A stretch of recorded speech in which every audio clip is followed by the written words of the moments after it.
रखा है बहुपद का जो 2020, 2024, 2025 में पूछा गया है कि द्विघात बहुपद x² + 7x + 12 के शून्यांक ज्ञात कीजिए तथा इनके शून्यांकों और गुणांकों के बीच के संबंध सत्यता की जांच कीजिए।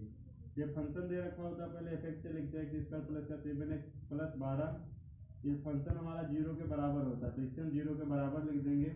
अब मल्टीप्लाई करने पर 12 जोड़ने पर 7 है। जब हम 4 और 3 का मल्टीप्लाई करते हैं 4 3 12 हो जाता है, इसमें जोड़ेंगे 7 हो जाएगा। तो 7 की जगह पर 4 और 3 रख देना है। अब इसमें x से मल्टीप्लाई कर देंगे तो 4x हो जाएगा और ये 3x हो जाएगा प्लस का 12। इन दोनों में से x कॉमन मिल जाएगा, x कॉमन ले लेंगे बाहर, x + 4 बचेगा।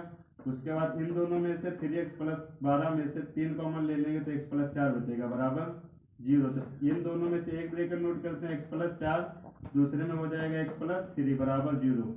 अब एक को 0 के लिए हल करेंगे, x + 4 बराबर 0 तो x बराबर ये 4 इधर आएगा तो -4 हो जाएगा। x + 3 बराबर 0, इस 3 को इधर भेजेंगे तो x बराबर -3 हो जाएगा।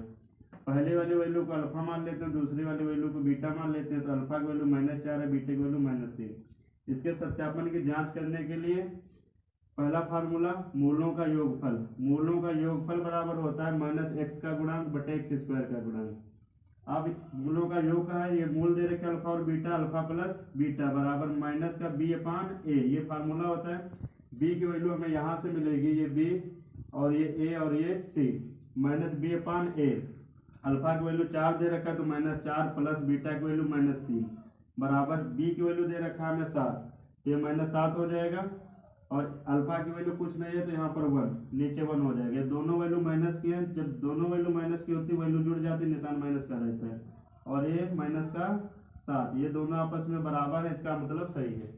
दूसरा मूलों का गुणनफल बराबर होता है अचर पद बटे x² का गुणक। अचर पद को c से लिखते हैं और x² का गुणक a से।